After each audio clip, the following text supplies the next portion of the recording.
भारत में चीनी ऐप पर बैन पर चीन की प्रतिक्रिया आई है। बाकायदा जो प्रवक्ता है चाइनीज एम्बेसी के भारत में, काउंसलर जी रॉन्ग, उन्होंने एक रिटन स्टेटमेंट जारी किया है और इसमें उन्होंने सख्त नाराजगी जाहिर की है। भारत के फैसले पर हम सख्त उसके खिलाफ है।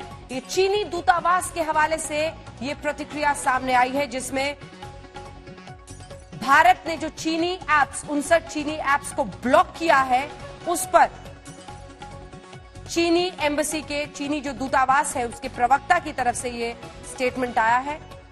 इंडिया में जो काउंसलर है चीन के, जी रोंग, भारत का फैसला अस्पष्ट है, ये कहा है चीनी दूतावास ने। इसी के साथ वो इसे WTO रूल्स के वायलेशन के तौर पर देख रहा है। एक विस्तृत लंबा सा रिटन बयान आया है जिसमें व्यापार नियमों के खिलाफ ये फैसला बता रहा है चीन का ये दूतावास। भारत का फैसला अस्पष्ट है, मुख्य बात। दूसरी बात, इसको वो सख्त खिलाफ इसके बताते हैं अपने आप को। और तीसरी मुख्य बिंदु जिस पर वो चोट करने की कोशिश कर रहे हैं, वो कह रहे हैं जो अंतर्राष्ट्रीय व्यापार नियम है उसके खिलाफ है ये फैसला। सुधांशु जी, क्या जवाब होगा इस पर आपका? हाँ, अब देखिए, जो लोग पूछ रहे थे, मैं उसी बिंदु पे आ रहा हूं। सरकार जो भी कार्रवाई कर रही है वो क्रमशः आगे बढ़ते हुए कर, बिल्कुल सही बात है। जो लोग एक तरफा बात कहते हैं एकदम से कार्रवाई कर देनी चाहिए, मैं तो कहता हूं वो जाने में या अनजाने में या जाने में भी हो सकता है चीन की मदद करना चाहते हो ताकि उनको लीगल खबर मिल जाए। जैसे हमने चाइना का इन्वेस्टमेंट रोका। अच्छा, इस पैनल में कौन कौन चीन की मदद करना चाहता है, बताइए। नहीं, मैं आप देखिए, ये मुझे कहने की क्या आवश्यकता है? इशारों को अगर समझो, राज को राज रहने दो। मैं तो किसी पे आरोप नहीं लगाता, मैं सिर्फ ये कह रहा हूं कि जैसे हमने चीन का इन्वेस्टमेंट रोका था, आपको याद है तब चीन का बयान क्यों नहीं आ पाया? क्योंकि हम RCEP जो आसियान देशों का व्यापारिक संगठन था उससे बाहर हो चुके थे 6 महीना पहले। अगर उसके अंदर होते तो हम बाध्य होते कि हम चीन का डायरेक्ट इन्वेस्टमेंट नहीं रोक सकते। ये दूरदृष्टि देखिए प्रधानमंत्री जी की, कि हम बाहर हो चुके थे, इस कारण से नहीं हो पाया।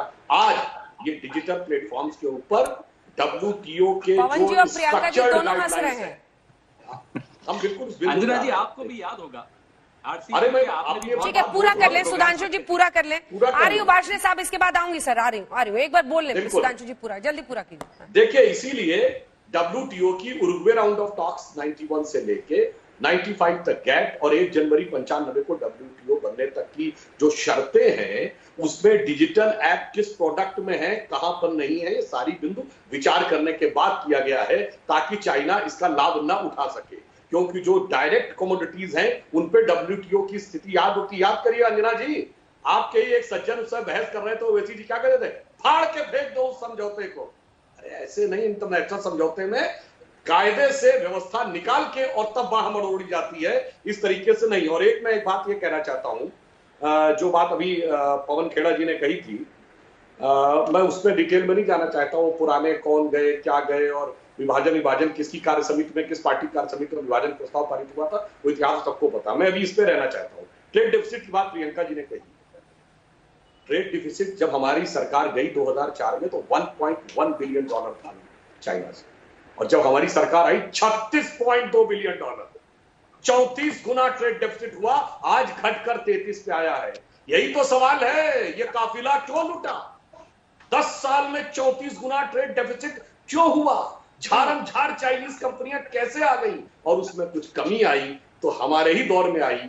यद्यप ये जो भी आपने WTO कहा ना, ये सारे जाल जंजाल के बीच में से रास्ता निकालते हुए हमने इसको पूरा करने का प्रयास किया। ठीक है, पवन जी जवाब दे ले, फिर आऊंगी प्रोफेसर साहब आपके पास। RCEP पर मोदी जी वाकई तड़प रहे थे कितनी जल्दी वो RCEP का हिस्सा बने। जो दबाव RSS ने जरूर डाला, इसमें हमें बोलने में कोई गुरेज नहीं है। विपक्ष ने भयंकर दबाव डाला, RSS ने भी दबाव डाला, तब जाकर मोदी जी बड़े अनबने ढंग से पीछे हटे। हमें भी मालूम है सुधांशु जी, कहां क्या मीटिंग्स होती थी। हमें भी मालूम है कितना ट्रैक 2 और ट्रैक 3 पर आप लोगों ने बोला था, चाइना को भी वादा किया था। तमाम वादे सबको मालूम है। अंजना जी के शो पे कई बार इस पे चर्चा हो रखी है, इसलिए RCEP का तो आपको नाम लेने से पहले थोड़ा सा सोच लेना चाहिए। रही बात अमेरिका की और बाकी पश्चिम देशों, हुआई के मामले में तो आपको बार बार अमेरिका ने भी चेतावनी दी थी कि साहब ये PLA से का विस्तार है और कुछ नहीं है। और ये एक इंटेलिजेंस गैदरिंग मैकेनिज्म है। ह्यूआई से आप सावधान रहिए, मोदी जी नशे में बिल्कुल चूर थे चीन के प्रेम में। ऐसा चीन का प्रेम हमने देखा नहीं किसी नेता में जैसा मोदी जी ने देखा। लेकिन ह्यूआई को भी आपने आमंत्रित भी किया, 30 करोड़ लिए भी हैं अभी मोदी जी ने ह्यूआई से कोरोना के नाम पर, क्योंकि आरटीआई से बाहर है प्रधानमंत्री केयर फंड। तो हम उसको प्रधानमंत्री क्या फंड बोले हमें नहीं मालूम, लेकिन कोई हिसाब किताब नहीं मिला। ह्यूआई से पैसे लिए ह्यूआई ने बताया, पेटीएम से पैसे लिए पेटीएम बता रहा है। तमाम चीनी कंपनियों से आप पैसे ले लेते हैं, फिर आप दबाव में तो आएंगे। और किस वक्त ले रहे हैं पैसे? पैसे भी आप उस वक्त ले रहे हैं जब चीन आपकी सीमाओं में आपको लाल आंख दिखा रहा हो। उस वक्त आप चीन की ऐसी कंपनियों से पैसे लेते हैं जिन पर बहुत बड़ा प्रश्न चिन्ह पूरे विश्व में लगा हुआ है, और फिर आप हमें राष्ट्रवाद का नारा देते हैं, राष्ट्रवाद की बात करते हैं। नमस्कार, मैं हूं अंजना ओम कश्यप। हमें उम्मीद है ये वीडियो आपको पसंद आया होगा। लेटेस्ट खबरों के लिए यूं ही देखते रहिए आज तक, और इस वीडियो के पसंद आने पर लाइक, शेयर एंड सब्सक्राइब करना ना भूलें।